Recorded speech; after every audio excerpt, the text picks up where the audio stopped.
just like last time.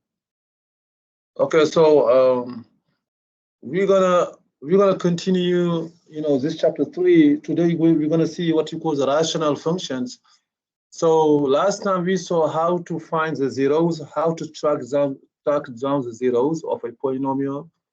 It could be, we said it could be a little bit long, but it's like finding the PRZs, potential rational zeros, and then test them one by one, right? After you get a 0, using the synthetic division, then it's going to allow you to go to the next polynomial, etc., etc. Okay, so meanwhile, I did grade the test number 2. I have to say it was it was not a bad test, for the class. Frankly, people got like some good grades, some good grades. I think majority of people did good on the test. I hope that trend will continue for the next test, for the final exam. But don't forget, however this test was good, we have 1 month, at least 1 month left, one month and so, right? And in 1 month, we have the final exam left, which is 20%, 1 test left, which is 15%, that is 35%, the project left, 45, at least 45% of the grade is yet to come, right? So whatever your grade is right now, if you feel good, that is good, right? So what is the project? Say again? Is that Alex? What is the project? Is that Alex?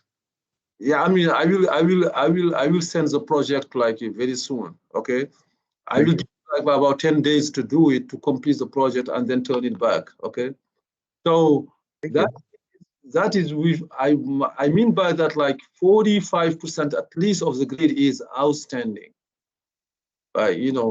So which means if you have a good grade right now, okay, you have right to feel good about it, celebrate, but you still have to maintain that grade until the end of the semester. All right, but I was glad the test number 2 was a good test for most people. All right, so we're gonna just before we go to the rational functions, before we go that, I just talk a little bit about what we call the Descartes rule of signs.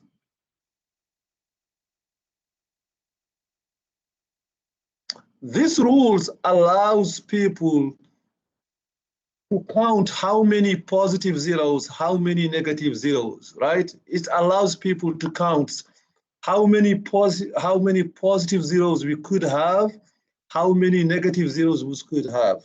Sometimes this rule is, helpful, sometimes it's not. So for instance, if you say f of x equal to 6x to the 5th minus 3x to the 4th minus yes, excuse me, I can't see like the shared screen. Okay, I didn't share yet. Thank you very much to remind me. I didn't share nothing. Okay, thank you. Okay, now you can see, right? Okay, so this is Descartes. Okay, by the way, do you know Descartes? I know him from philosophy. Descartes in math or in philosophy? Yes. He's from France, right? Yeah. Yep, he's from France. He's a philosopher and a mathematician from France. Okay, so Descartes' rule of signs. Sometimes it can help you to find how many positive zeros, how many negative zeros. I was looking for where to put the S. The S has to be, Descartes has an S, right? So it's Descartes like this. Okay. So I keep going right here. For instance, we have like, minus 7x cubed, right? Plus, 19x squared minus x plus 8. You see, Descartes' rule of sign tells you, count how many times in the polynomial the sign change from plus to minus. How many change of signs we have? You count that. You see, how many times, how many changes of sign we have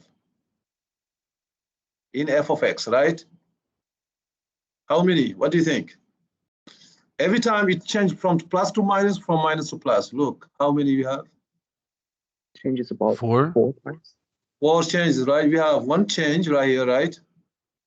2, 3, 4. We have 4 changes.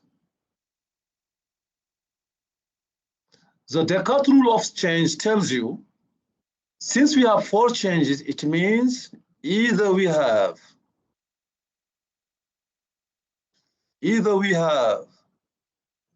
4 positive zeros, or we go down by 2. You see, either 4 positive zeros or what? 2 positive zeros, or 0 positive zero. You see that? Now, is that very helpful? Maybe not, because this case we have a lot of changes, okay? We have a lot of changes in this case.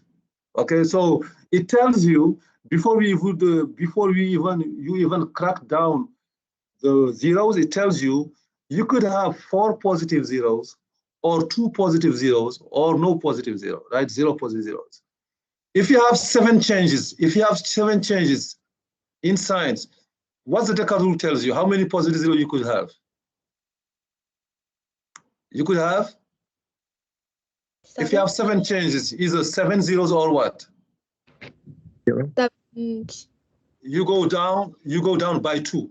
Either you got 7 zeros, 7 positive zeros, or 5. 5 positive zeros, or 3. 3 positive, or 1 positive zero. You see? So if you have a lot of changes, this rule does not help at all. Okay? When is the case this rule is very helpful? When? Tell me. If you have how many changes of sign? A lot. Like more than probably 3. Now, if you have 3, the more changes of sign you have, the less helpful the rule is. Okay? 2. If you have only 1 positive change, right?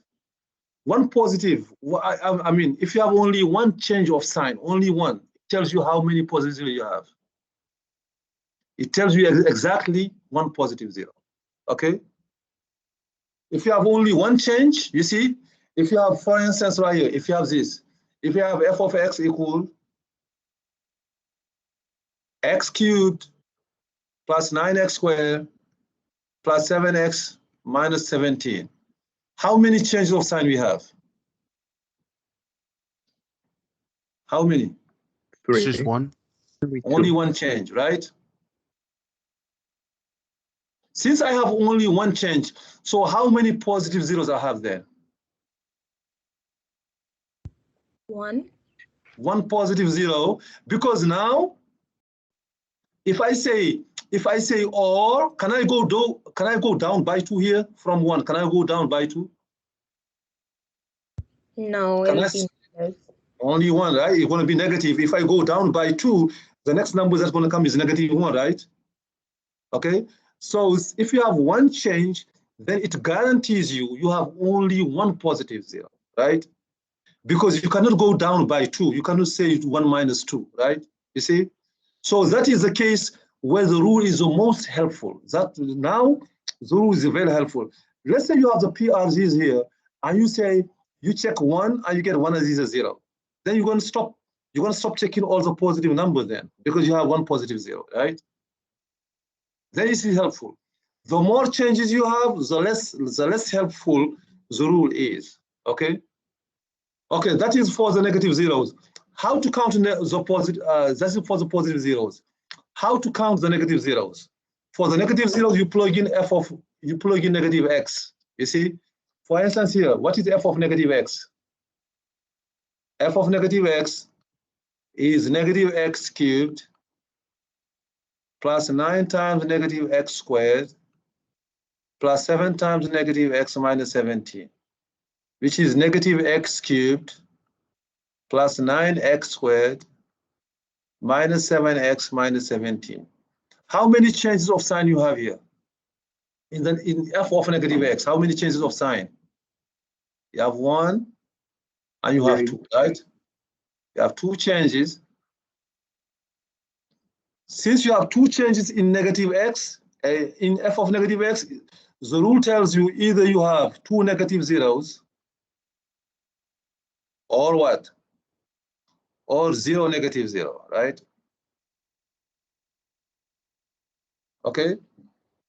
If you want to count eventually how many positive zeros you could have, you count how many changes in f of x, right? In f of x, you count how many changes inside.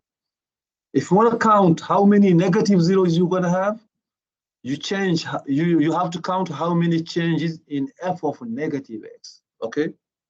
F of x and f of negative x, okay? So that's just in case we ask you. I will not ask you about that in the test, as this is more for theory. In the test, I will just ask you to find zeros, just as we did last time. How many zeros do we have? I mean, no, what are the zeros? That's why, as we did last time, what are the zeros? This stuff right here is more for theory, okay? But, I want to talk about it before we go to the next section, just in case you see it in my open math or something like that. All right. So with the next section, what you're going to do, and you have to focus, you have to bear with me here. We're going to see the new type of functions, which is the rational functions, right? We're done with the polynomials, we're going to do the rational functions.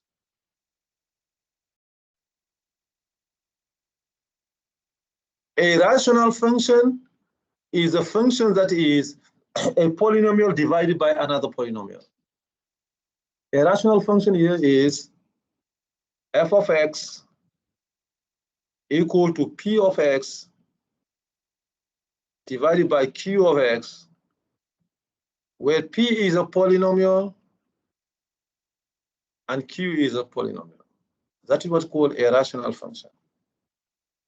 Any function that is a polynomial divided by another polynomial is called a rational function, okay? We're going to see throughout examples, we're going to see how to find the domain of rational function, how to find some features of the rational function, and eventually how to graph it, right? We have to keep in mind, in 163, we don't really have to graph functions, okay? We know how to graph them, if they are of certain type. But in general, we don't know exactly how to graph a function because we haven't seen some element of calculus, right? So at first, we have to see an example right here. Let's see an example. F of x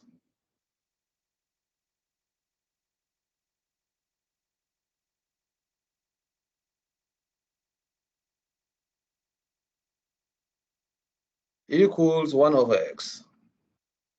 You see, that is a very, very, very simple rational function, 1 over x. Very simple rational function, okay?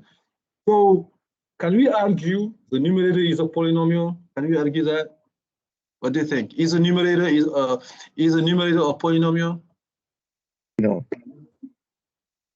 I mean, you see, I was expecting that answer. But 1 is a polynomial. A polynomial is any stuff is just about the exponent. 1 is 1 times x to the 0 power, right? That is a polynomial of degree 0, okay? Of course, the denominator is also a polynomial, is a polynomial of degree 1, right? So 1 over x is a rational function because the numerator 1 is a polynomial of degree 0. The denominator x is a polynomial of degree 1, right? So that is a rational function. It is the simplest one. So throughout, when we study that function, we're gonna encounter some features of that function. But the first thing we have to worry about is the denominator. I mean, is the domain. You see, it's something we haven't worried about when we learn in section 3.3, section 3.4, etc., etc. Why? Because polynomials. Can somebody tell me what is the domain of any polynomial? Can somebody tell me that? What is the domain of any polynomial? What is the domain? All real numbers. Exactly. Thank you very much. When you have a polynomial, you don't divide by x. You don't have a square root. You don't have none of that, right? So any polynomial has a domain of negative infinity, infinity. Any polynomial. So that's why we didn't worry about that. But for rational functions, we have to worry about it because we have a denominator, right? And we all know the denominator cannot be zero, right? Do you agree with that? The denominator cannot be zero. So the first thing we have to worry about is a domain. This is always domain here is the denominator cannot be zero, right? That is a domain. The denominator cannot be zero, right? Whatever it is, the denominator cannot be zero. Here it happens to be a very, very simple denominator. So x cannot be what? X is a denominator, right? Cannot be what? Zero. Zero. That is a domain. If my function was 1 over x minus 2, we say x cannot be what number then? Zero. X cannot be 2, right? Exactly. Thank you very much. If my function was x minus 2 times x plus 3, x cannot be what numbers? 2 or 3. 2. 2 and negative 3. Thank you very much. You see, so that is my domain. So now we can write as an interval. Do you recall how to write the interval? All the numbers except 0. Do you recall? Somebody recalls? All the numbers except 0. What is the interval? Negative infinity to what? Positive infinity. See, all numbers except 0. 0 is not part of it. So we have 0 is here. And we have a circle around 0 because 0 is not part of the domain. So we put a circle here. So my domain will be this part and this part, right? So if you go to the left, it's negative infinity to what number? 0. 0, and we put parentheses, right? Union what? What is the right side? Infinity. 0 to infinity. Exactly. And we have to put parentheses, of course, around 0. Of course, negative infinity, infinity is going to be always parentheses around it. Okay? That is the very first thing you have to worry about. If you have a rational function, you have to know what is the domain of the rational function. That's going to be always the first question we're going to ask. What is the domain, right? Okay? And the domain here, the denominator cannot be 0. Remember that. The denominator cannot be 0. Okay? So what we say here is 0 is a prohibited number, right? So 0 is a prohibited number. So I have this. X equals 0. Somebody can tell me what line represents x equals 0? What line represents x equals 0? Can you tell me? X-axis? No, it's all the way around. It's the y-axis, right? The y-axis represents x equals 0. You see that axis right here? It represents x equals 0. What we just said we cannot plug in 0, right? That line in red is a prohibited line. X cannot be equal to 0. My graph cannot cross that line. Can somebody tell me why my graph cannot why the graph cannot do that? Somebody tell me. Because it's not a 0. Exactly. If my graph crosses this line right here, or if my graph comes to contact with this line, it's going to define f of 0, right? But we just said f of 0 doesn't exist, right? We just said that. We said 0 is not in the domain. So that line right here, that line will not be crossed by the graph. The graph cannot cross that line, okay? But 0 is a prohibited number. We agree with. So f of 0 does not exist. You see, I know f of 0 does not exist, right? But does that prevent us to be as close to 0 as we want? We can be as close to 0 as we want, right? We cannot plug in 0, but can we plug in 0.000001? Yes. Can we plug in 0.000001? Yes, right? We can plug in any number close to 0 that we want, right? So in math, every time you have every time you have a danger, let's say x equals 0 is a danger zone, right? In math, you have to study what happens when you get close to the prohibited number. What happens when you get close to that? See? So basically, that is the contrary we do in the real life, right? In the real life, if you say, okay, you see that house, there is a danger in that house. Do you get close to it? What you gonna do? Do you go close to the house? No. I don't do that, right? If somebody tells me there is something, there's like, some danger in that house, I don't get close to that house until the danger is not there, right? But in math, we do that. In math, when a number is a prohibited number, you have to see what happens when I get close to that number. You see, you have to say that, you have to see that. So we have to learn, so we have to say, what is the behavior of f? The behavior of f when x approaches 0. We call this arrow we call approaching. Isn't that like the concept of limits? Exactly. That is exactly the concept of limit. When you do calculus, you're going to see that a lot, right? So, but here, we have to say the things without telling. We have telling them. You see, but in a calculus class, we would say limit, right? What is the limit of f of x when x approaches 0? Now, here we have to distinguish how many ways we can approach 0. What do you think? How many ways can you approach 0? X equals 0, how many? 2. 2 ways, right? And the 2 ways are quite different. You can approach 0 from here, right? And you can approach 0 from here. See? The 2 ways are different. They are very, very different in math. The green approach is called approaching 0 from the right side, from the right. The pink one is approaching 0 from the left. This is from the left. This is from right, okay? And the 2 answers, you're gonna see the 2 answers, the 2 behaviors will be completely different. That is from the right. Okay? So for instance, when we say approaching 0 from the right side, and we call this right here, this means from the right.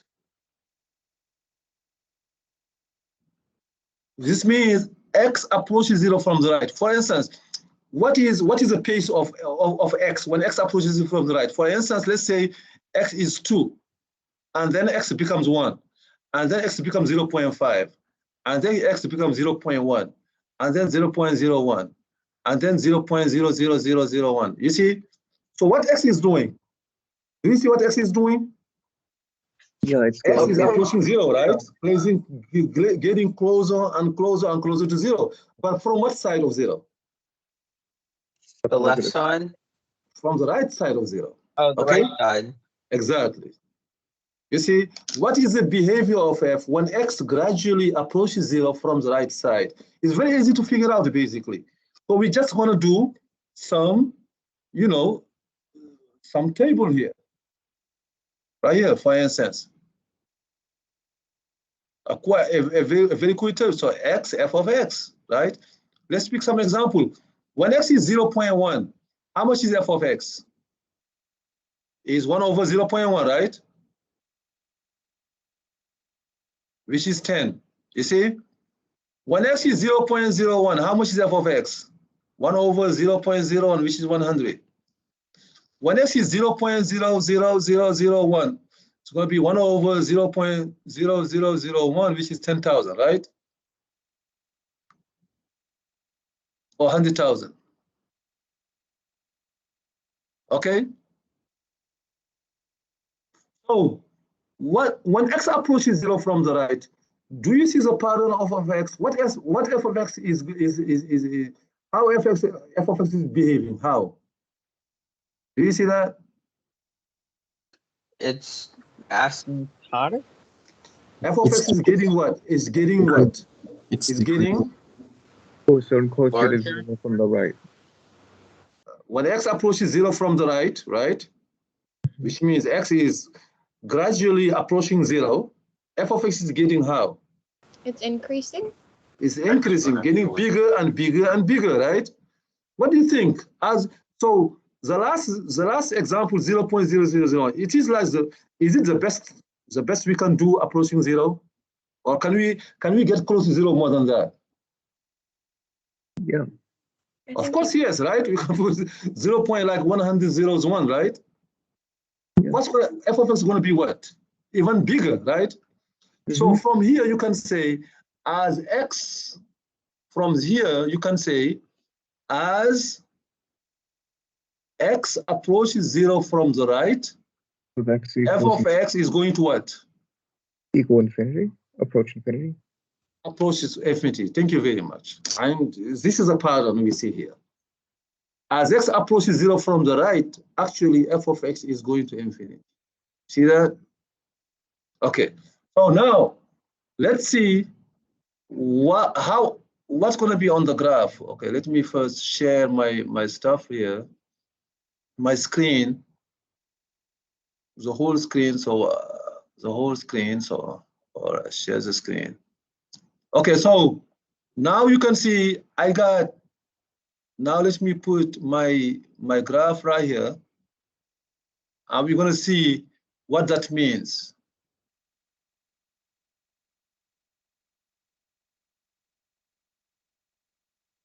Right? So that is my graph right here, okay? So what we said here is, when x is approaching 0 from the right, we are here in this neighborhood. You see, I am in this neighborhood right here. All these numbers, as we get 0, as we get closer to 0, f of x is very big. F of x is right here. You see? F of x is like very big and positive. So this little branch right here of graph tells me as x approaches 0 from the right side, f of x is going to infinity. F of x going to infinity means f of x is way up, right? Everybody see that? And remember, this line right here is a prohibited line. The graph will never be able to touch that line. The graph cannot touch that line right here. Okay, that is the prohibited line. Okay, that is the first study. Now we're going to go to the second one. As x approaches 0 from the left side now, you see? As x approaches 0 from the left side, that is the second one. So when x approaches 0 from the left side, what do you mean by that? So this is from the left. Okay? So exactly. So, but we have to prove that. So for instance, how we approach 0 from the left, for instance, picture that x is -1 and x becomes -0.5 and then -0.1 and then -0.001 and then -0.000001, right? You see, when we do this way, x is getting closer to 0, but from the left side, right? We do the same table. You see, we do around the same table right here. We do here x, f of x. We choose, when x is -0.1, how much is f of x? When you plug in -0.1, it's going to be -10, right? 10, yeah. It's going to be -10. When x is -0.01, you can use your calculator, it's going to be -100, right? When x is -0.00001, it's going to be -10,000, you see, etc., etc. So, and then it's going to keep going. The more you get closer to 0 from the left side, what f of x is behaving? What f is becoming? It's going down. It's going down, right? Bigger and bigger and bigger, but negatively, right? Okay, so from here, I can see that as x approaches 0 from the left side, f of x is going to -infinity, right? I can see that from my table. On the graph, tell me on the graph, how is this going to translate from the graph? When x approaches 0 from the left side, where are we at? You're Are from we the on the right side or left side of 0? left side. We are here, right? When x is here, how is f of x? Very big and Very small. negative, right? Where is it going to be? Going to be coming from the left side and then Exactly. approaching at 0. And then Exactly. You to the see, left side. very big but negatively. So this tells you as x approaches 0 from the left, right here, see, f of x is going way down, negative infinity. Every time you have that, you say that the vertical line,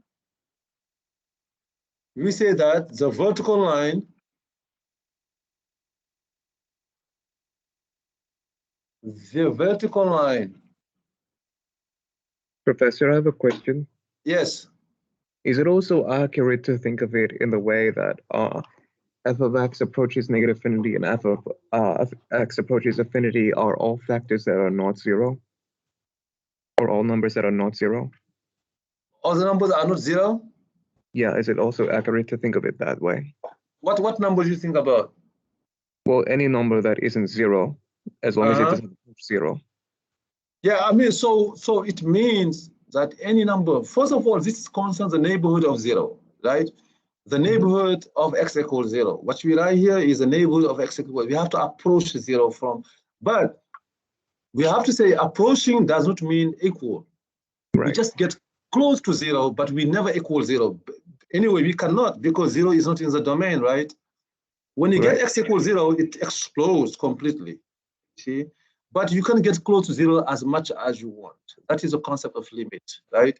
You see, in math, in science, exactly. In science, we always can get close to a number as much as we want, but we will never be equal to that number. Yeah, I was That just is thinking not- that f of x could be any number as long as it isn't 0. So Exactly. Any number in the neighborhood. You see, in the real life, that's not possible. You know, when you keep getting closer to something, what's going to happen? You're going to reach it, right? In the real life, when you're walking towards a wall, right? And every day you get close to that wall, what's going to happen one day?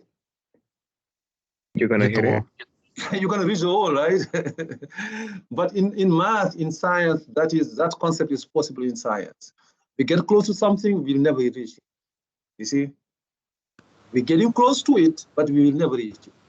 That is only possible in abstraction, right? In the real life, it doesn't work like that. When you get close to something, we're going to reach it one day or another, right? So that is asymptotic behavior. You see, so science is amazing in that sense. You know, the vertical line x equals 0 is called a vertical asymptote. A vertical asymptote.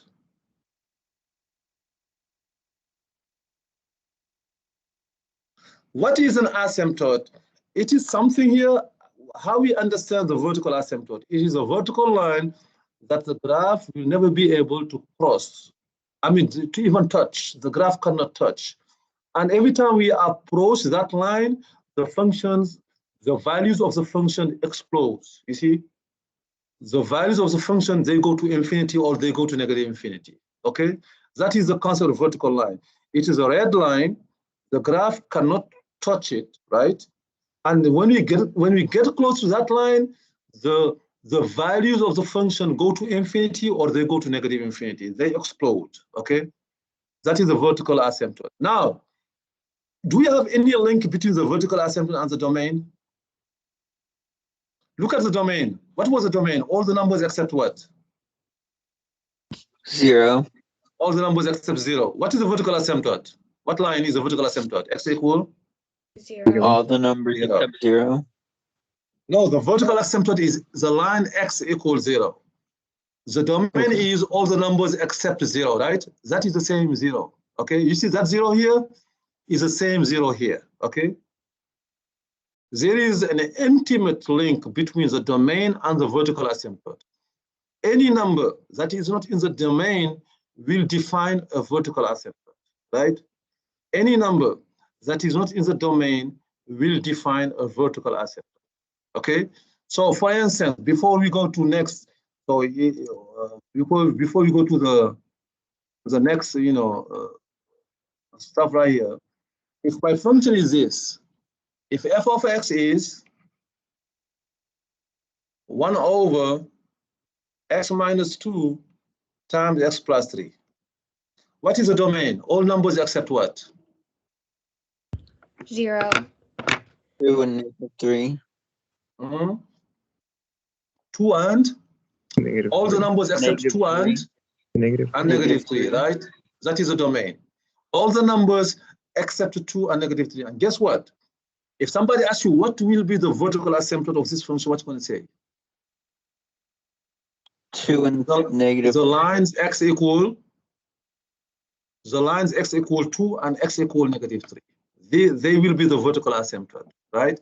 So the vertical asymptote will be, if you say 2 and negative 3, are these lines like this? Is 2 a line? 2. Is it an equation of a line? No. Not No, really. 2 is a number, right? 2 is a number. 2 is not a line. If you want to make it a vertical line, what do you have to write if you want to make it a vertical line? 1 over X 2. equal. X equals 2. Exactly. If you want to make it a vertical line, you have to put x equal. If you just write 2, a lot of a student writes only 2. And they are wrong. 2 is a number. X equal 2 is a vertical line, right? You see, x equal negative 3 is a vertical line. So what I mean by that is, when you have this function right here, x equal 2, that is this line right here, and x equal negative 3,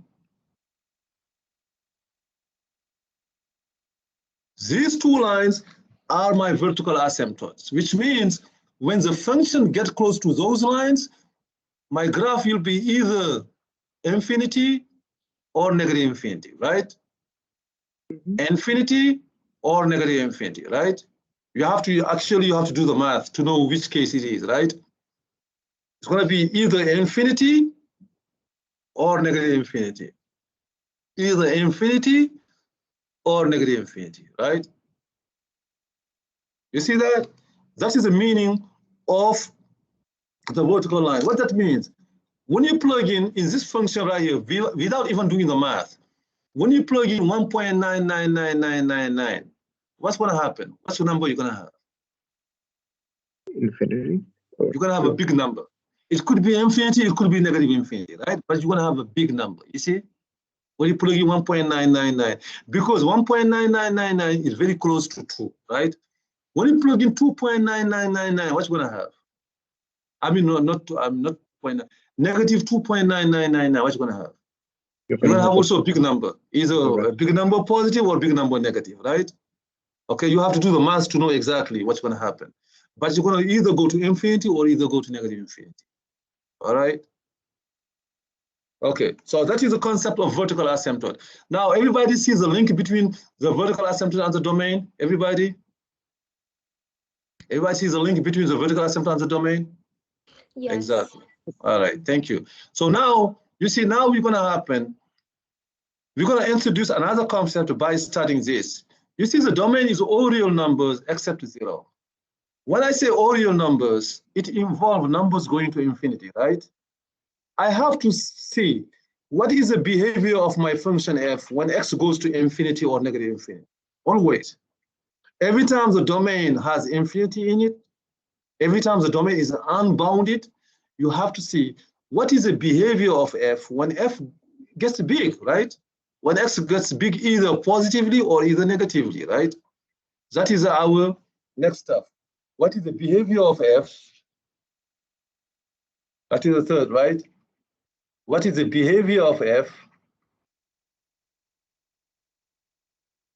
when x gets big, right?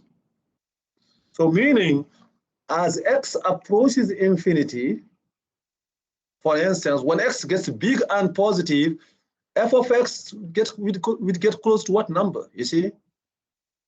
I ask myself. It's very easy to figure out. Infinity? You see, don't rush to the answer because you have to do some testing. You have to choose some x's that are big, right? Okay, and you plug in those numbers and see what you're gonna get. So for instance, what you mean by number, by big number, for instance, when x gets bigger and bigger and bigger, when x is 100, and then 1,000, and then 10,000, and then 100,000, right? Let's plug in these numbers in f. Remember, f of x is what? Is 1 over x, right? Let's plug in these numbers in f and see how much we get. And then we're going to see the pattern. When you plug in 100, what you get? Everybody, if you have a calculator, take it. What is 1 over 1? Is 0.01. Thank you. When you plug in 1,000, what you get? 1 over 1,000. 0.001. 0.001, right? You see? When you plug in 10,000, what you get? 0.00001. Exactly, right? You see, and so on. What do you see f of x becoming? Smaller. Smaller and Closer. smaller and smaller, right? Getting close to zero, but getting close to zero positively, right? So now from this here, we can see here, f of x is getting to zero, getting close to zero, but above zero. It's getting to close to zero, but positively. On my graph right here, how is it going to translate on my graph, please? On this graph right here, look.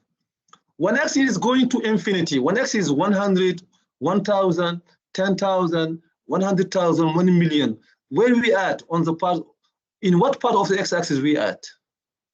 The right side. The right side, where? The far away right side or the close right side? Far away. The far away right side, remember?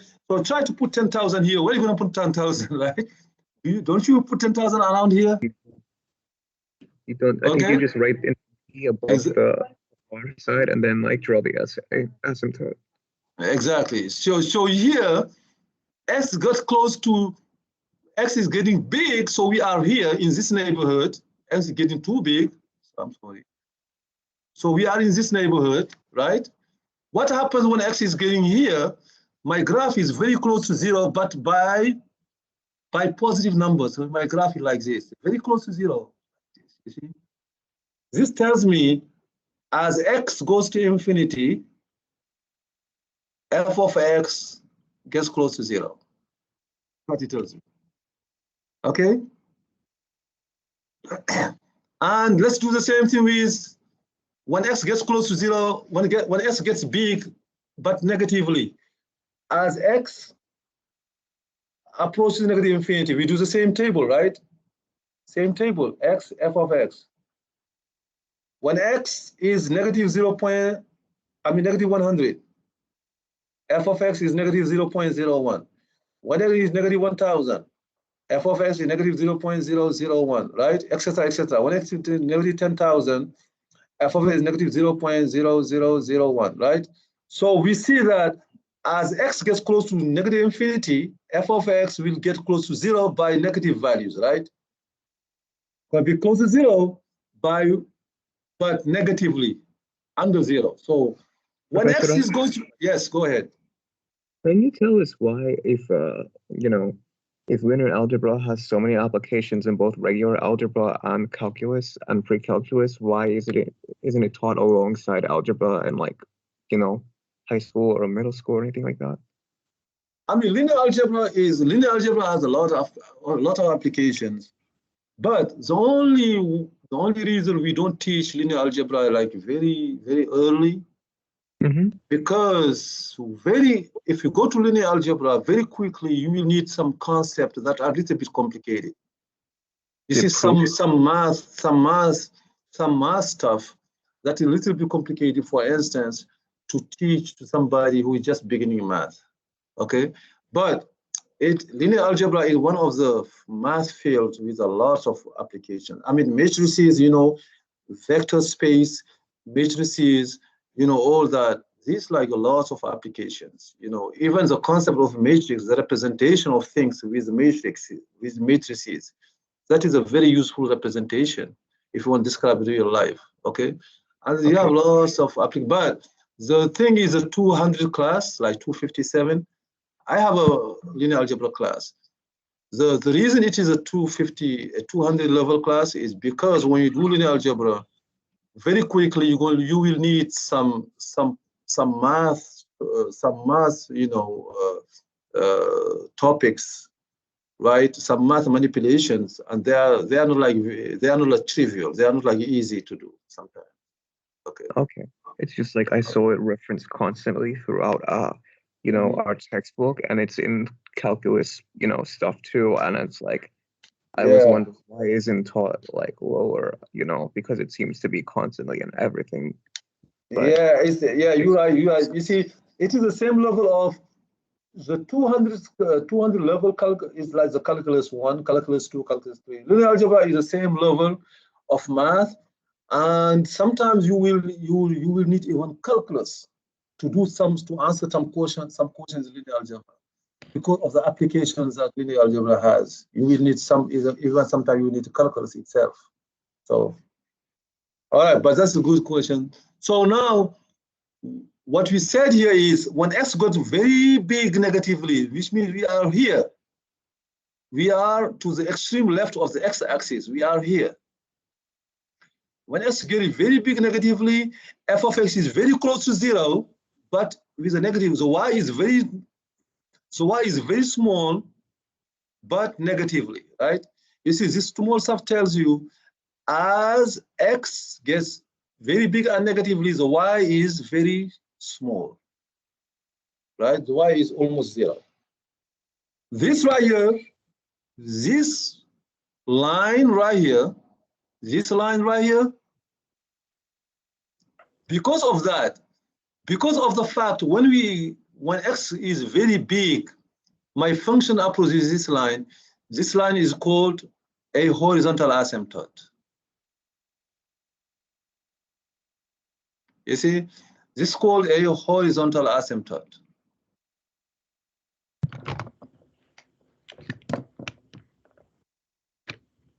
What means the horizontal asymptote? The horizontal asymptote tells you when x is big, what we mean by big, when x is going to infinity or x is going to negative infinity, your function, f of x, the y, approaches that value. Okay? That is what means the horizontal asymptote. It means when x is very big, f of x approaches that value. Y approaches that value. You see? So, for instance, if I say this, for instance, if I say this graph right here, I say y equal 5 is a horizontal asymptote.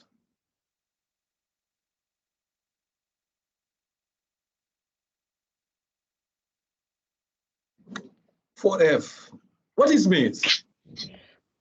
You see, because in math, we have to, qualitatively, what that means qualitatively? It means something. Look closely.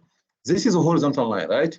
It means if somebody asks you, what is f of 10,000? You can tell them, I don't know what is f of 10,000, but I bet you it's going to be close to 5. You see now the meaning of horizontal asymptote?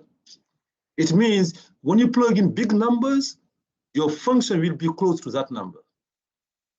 Everybody see that? I don't know how much f of 10,000, but f of 10,000 will be either 4.999 or either 5.00. You see?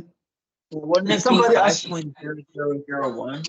Yeah, I mean, it could be. You see, I don't know exactly. You see here, I even didn't give f of x. I even don't know what is f of x. I didn't give f of x just to tell you what the horizontal asymptote means. It means when you plug in big numbers, f of x will be close to 5. Either 4 point something or either 5 point something. You see? If somebody asks you, what is f of 1 million? You don't say, okay, f of 1 million is almost 5. You know, that is very important in science. This is about saving time. If I know when you plug in 1 million, it's going to take me 10, 20 minutes to do the math, Why waste 20 minutes? If I say it's almost 5, right? You see, my answer, my calculation will have a margin of mistake because it's not exactly 5, right? But it's worth it. It's worth, like, not to waste 20 minutes plugging a number. I just said it's almost 5, right? That is the meaning of that, which means here, the line y equal 5 is here. That is the line y equal 5. Okay, that is the line y equal 5. When I say this is a horizontal asymptote, it means when I plug in these numbers, these big numbers, my function will be close to 5. It's going to be either this, in case it's 5 point something, or either this, in case it's 4 point something, right? Okay, when I plug in very big numbers and negative, it's going to be either this, or it's going to be either this, right? That is the meaning of a horizontal asymptote. Okay, so now we have two concepts. We have a vertical asymptote and we have a horizontal asymptote. That is y equals, you see the line y equals 0. The horizontal line y equals 0 is a horizontal asymptote, right? Okay. So when do we get a horizontal asymptote? We get a horizontal asymptote when we plug in big numbers, we're going to get close to a given number. That is, that number will give us a horizontal asymptote. Vertical asymptotes are linked to the domain. Horizontal asymptotes, they have nothing to do with the domain, okay? I will show you how to find them in a minute, right? How to find the horizontal asymptote, okay? So this gives us the two concepts we wanted to introduce, a vertical asymptote and a horizontal asymptote. Now, if you want to graph this function completely, we have to get some floating points, right? I will not insist personally on the graphing part. I will insist on how to get the asymptote. You see, we can imagine these two are linked. If we just get some more points right here, and these two are linked like this, right? That would be the graph of f of x, okay? But today, what you're going to insist on, how to find the horizontal asymptote and how to find the vertical asymptote, right? So now that we have introduced these two concepts, let's come back on how to find the vertical asymptote. Okay, how to find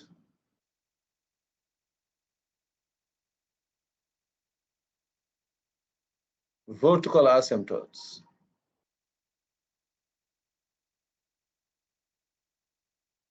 Very easy. If you want to find the vertical asymptote, it's very simple. Solve denominator equal 0. That's it.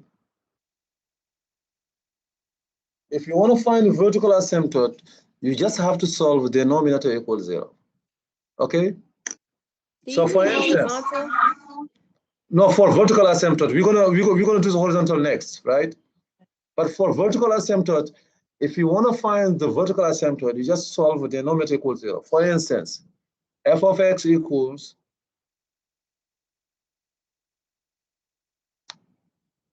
x minus 5 times x plus 3 over x plus 6 times x minus 4, right?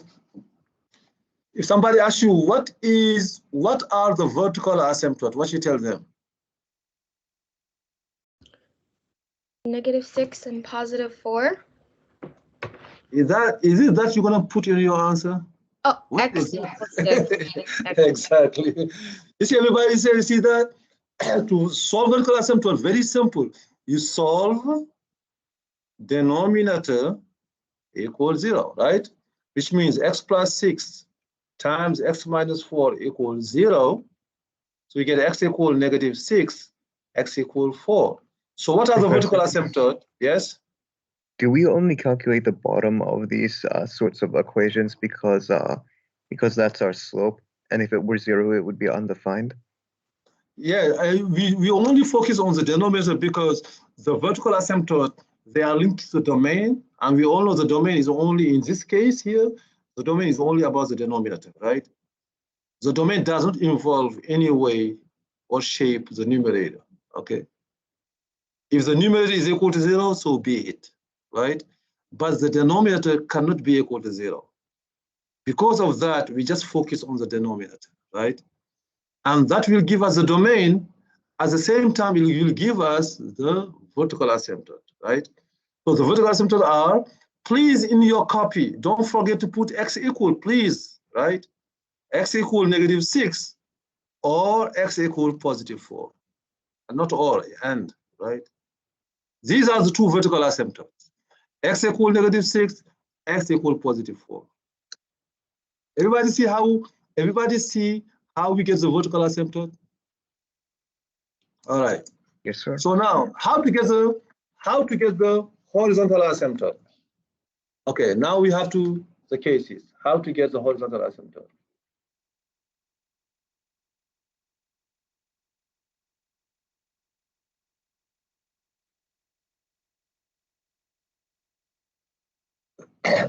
We have 3 cases.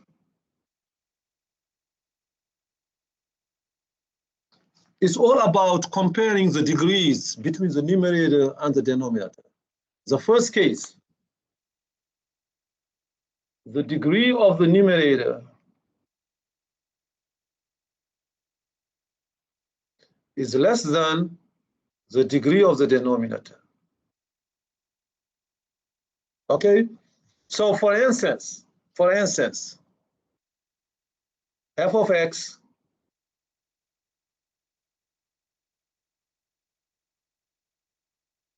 is 3x plus 1 over x squared minus 5, right? Okay. If you have a calculator, take a big number. What you call big number is like a number like 1,000. Plug in that big number in there and see how much you get. For instance, just to give us an idea, what happens for this function when x is big? F of x approaches what value?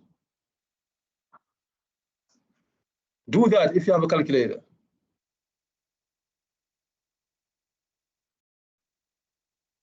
I got 999, so 99,000 or 9,999. No, wait, 99,000. Oh yeah, I mean so what number did you plug in? I got you said to plug in 1,000, so I got 1,000 for the numerator. Yeah. So how much you get? Oh, 1,000 for the numerator. Okay. I'm for both of them. You have to divide. You see, I do it at the same time as you. Okay. So if I have 1,000, I plug in 1,000 right here. I get 3 times. Look, everybody, 3 times 1,000 plus 1, right? That is 3,001. I have to divide that by what number? 1,000 square.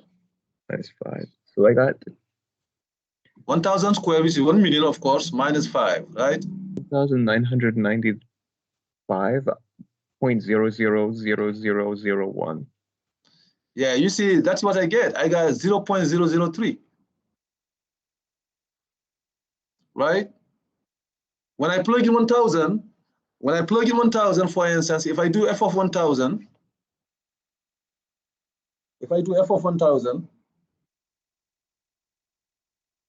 I get 3 times 1,000 plus 1 over 1,000 squared minus 5, I get 0.003, right? And this is just 1,000. If you plug in 1 million, what's going to happen? You're going to have even a smaller number, right? Everybody, do you agree with me? When you plug in 1,000, you get something like that, everybody? Yeah. So as we plug in bigger and bigger numbers, my function will approach what value, you think? 0. It's going to approach 0, right? That is close to 0, you see? So every time the degree of the numerator is less than the degree of the denominator, y equals 0 will be the horizontal asymptote.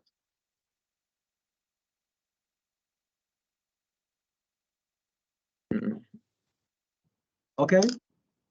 Every time the degree of the top is less than the degree of the bottom, y equals 0 is a horizontal asymptote. All right?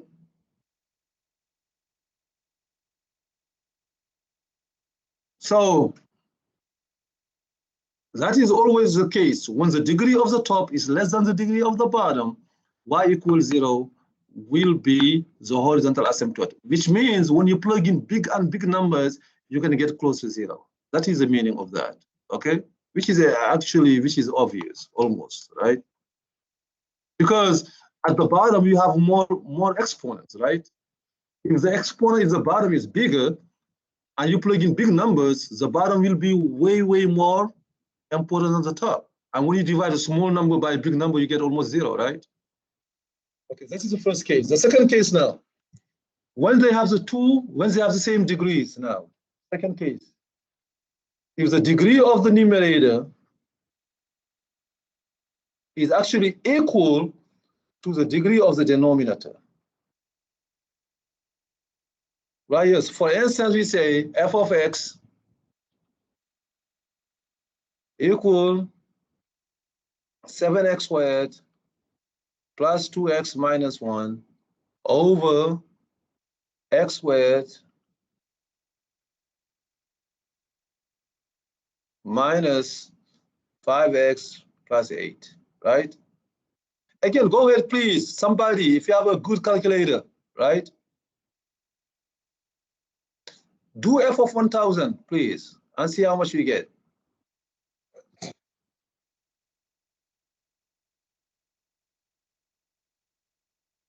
When you do, I mean, using a calculator is not like, using a calculator is not as simple as people think sometimes, okay? If you have a good calculator, you can write things as you see it. If you don't have a very, very good calculator, you have to, pay attention to the stuff. I want somebody to tell me how much they got when you plug in 1000 in both of them.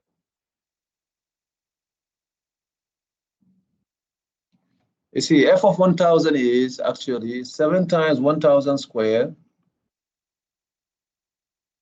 minus or plus 2 times 1000 minus 1 all over 1000 squared minus 5 times 1000 plus 8. How much you got?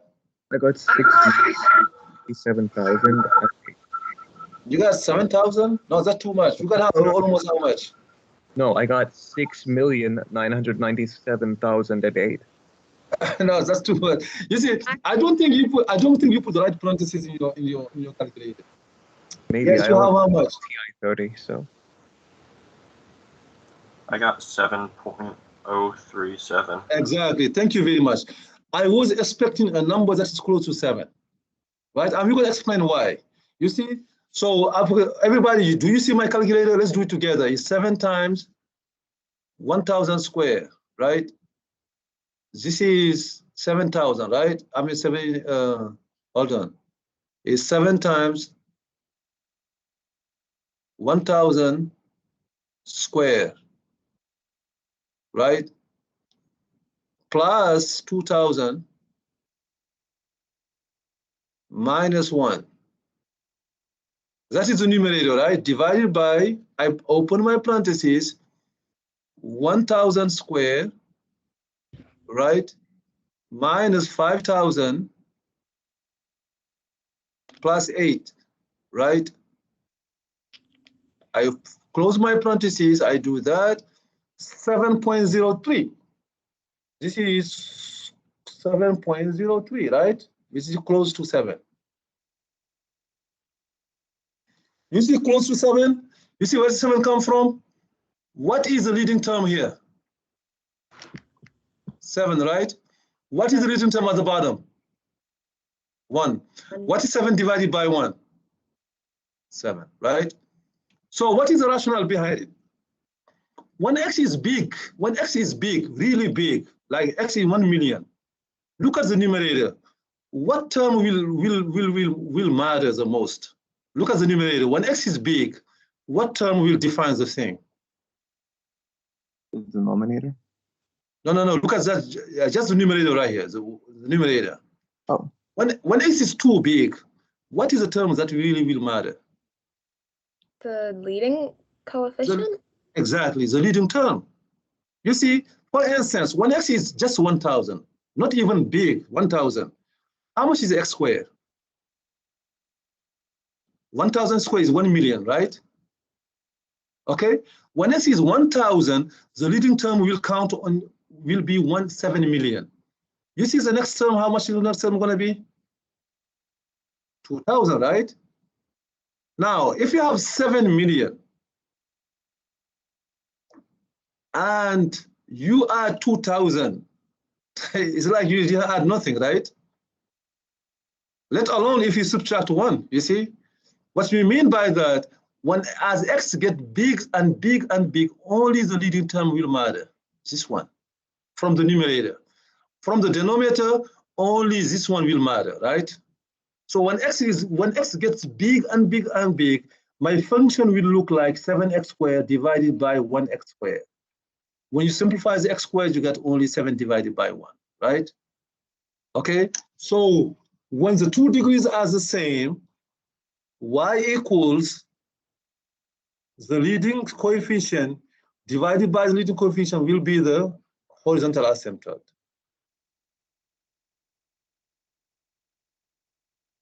Okay, only when the degrees are equal. Y equals 7 divided by 1 will be the horizontal asymptote. All right, that is the second case. So we have 2 cases where we have asymptotes.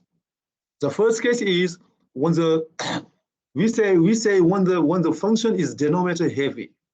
What you mean by that? Denominator heavy means when the denominator has a bigger degree, then y equals 0 is a horizontal asymptote. When the numerator and the denominator they have the same degree, then you have to divide the 2 coefficients in front. That is y equal, that is a horizontal asymptote. Now the third case here now is when the function is numerator heavy. What do you think? When the degree of the numerator is actually bigger than the degree of the denominator. Why don't Say again? why don't you what's going on? Why don't you factor the bottom denominator? Factor it? I mean, I don't need to factor for these cases right here. I don't need to, if I just want to know what is the horizontal asymptote, I don't need to factor. I mean, if it is factorable, I could, but I don't need. Can you factor x squared minus 5x plus 8? You see, for the horizontal asymptote, I don't need to factor the denominator. I don't need to factor the numerator. Okay. The third case is what the. Go ahead. You could use the quadratic equation. I mean, I don't need that for this topic. I don't need for the horizontal asymptote. I don't need to solve nothing. Do you understand here? I think we're not talking about the vertical asymptote. For the vertical asymptote, okay, then you have to solve the denominator for 0. Here we're talking about the horizontal asymptote, okay? Okay. I think here we can use the same property of this one.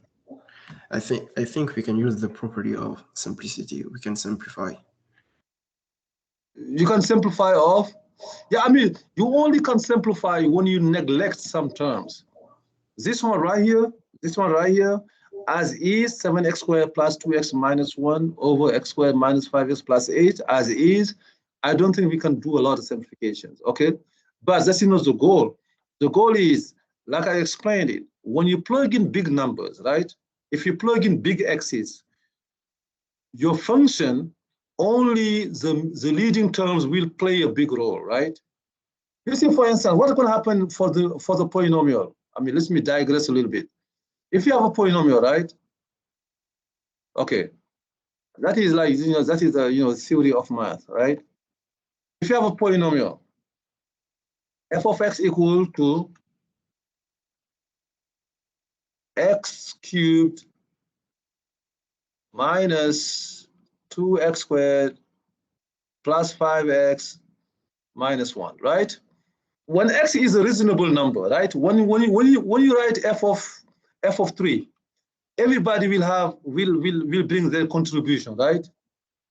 If you write f of 3, everybody will contribute. You see, the first one will be 27. This one will be 9, will be 18. This one will be 15. Even if you forget the 1, your answer will be wrong, right? Okay? But now, if you want to plug in 1,000 now, okay? Let's say you want to plug in 1,000. Okay? If you plug in 1,000, look at the first term. You see how much the first term will be? It's going to be 1,000 cubed. You see 1,000 cubed, how much is that? It's 10 to what power? 10 to the? 12. Not 12, but 10 to the 9, right? 1,000 cube is 1 billion, right? Okay. Look at how much the second one will contribute. X squared is only 1,000 squared, which is only 1 million, right?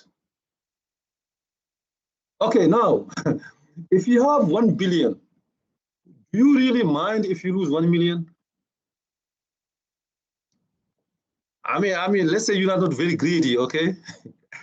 If somebody is a billionaire, you have 1 billion, right? The first term is 1 billion. You see, the second term will be 1 million. 1 million is a million is a big number, but when it comes to billion, 1 million is not a big number anymore, right? What you mean by that, as you plug in bigger and bigger and bigger numbers, only this number will count, almost, right? Imagine if you plug in 1 million, f of 1 million. The first term will be, if you plug in 1 million, 1 million is 10 to the 6th power, right? When you cube that, you get 10 to the 18 power, which means you have 1 and you have 18 zeros. The second one will be only 10 to the 12. When you divide these two, it's like, you know, when you divide 10 to the 12 divided by 10 to the 18, you get almost 0, right? Which means when you plug in big and big and big numbers, you can neglect these ones. You can say these ones, they don't count, okay? In science, you have the concept of neglection. We can neglect something, right? We can say this is too small compared to this. It's like in science, when you do this right here, when you do 1 million